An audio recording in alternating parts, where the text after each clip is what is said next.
Bonjour à tous, je vais vous présenter dans ce court tutoriel l'outil de sélection par emplacement qui se trouve dans le menu Sélection, sélectionner selon l'emplacement. Vous voyez ici j'ai trois couches, une couche de points, une couche de polygones et une couche de lignes. Ces derniers sont séquents ou non et l'outil de sélection va d'ailleurs nous permettre de s'en rendre compte. Comment est-ce que cet outil fonctionne? Vous voyez, il y a 5 fenêtres. La première, méthode de sélection. La seconde, couche cible. La troisième, couche source. La quatrième, méthode de sélection spatiale des entités de couche cible. Et enfin, appliquer une distance de recherche en cinquième.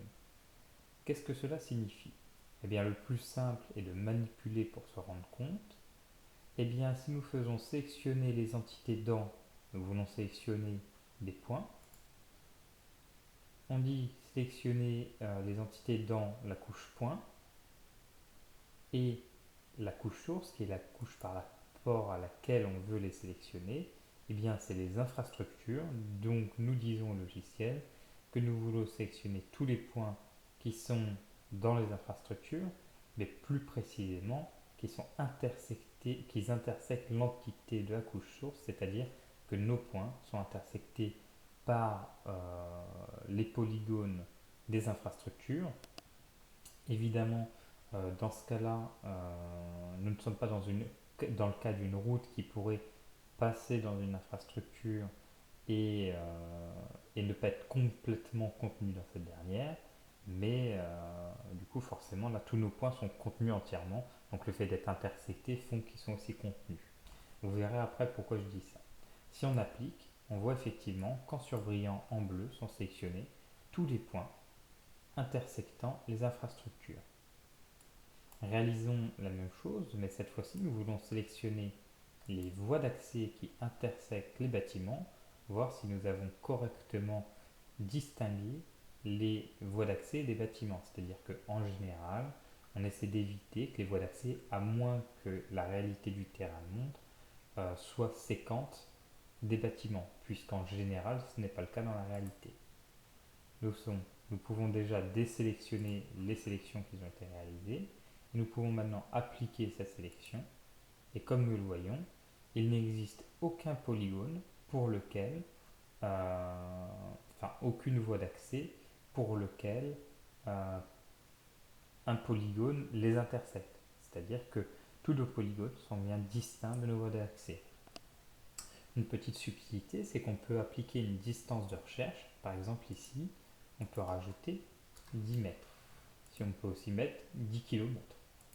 Mettons 10 mètres. C'est-à-dire que maintenant, si on applique la distance de 10 mètres, on dit à notre logiciel, sélectionne-moi dans voie d'accès toutes les voies d'accès qui sont intersectées par les infrastructures. Et ce, à 10 mètres. C'est-à-dire si on a une infrastructure à moins de 10 mètres d'une route, la route sera sélectionnée. On applique cela et vous voyez que maintenant, un certain nombre de routes sont sélectionnées. Maintenant, nous pouvons du coup regarder le type de méthode de sélection qui existe. Vous voyez ici, nous pouvons supprimer à partir des entités courantes. Cela veut dire que par rapport à la sélection qui est déjà effectuée, nous pouvons supprimer un certain nombre de sélections. C'est-à-dire que là, nous avons sélectionné toutes les routes qui se trouvaient à 10 mètres de nos bâtiments. Nous disons maintenant nous ne voulons uniquement que les couches qui sont situées entre 5 et 10 mètres. Donc là, nous avons déjà celles qui sont entre 0 et 10 mètres des bâtiments. Eh bien, nous allons appliquer une distance de recherche de 5 mètres. Et normalement, on devrait faire disparaître toutes les couches entre 0 et 5 mètres. Car on va supprimer à partir de la sélection courante, donc à partir de ce qui est déjà sélectionné, toutes les voies d'accès se situant à une distance, étant intersectées, se situant à une distance du coup de 5 mètres des infrastructures. On applique et maintenant il ne reste plus que les routes se situant entre 5 et 10 mètres d'une infrastructure.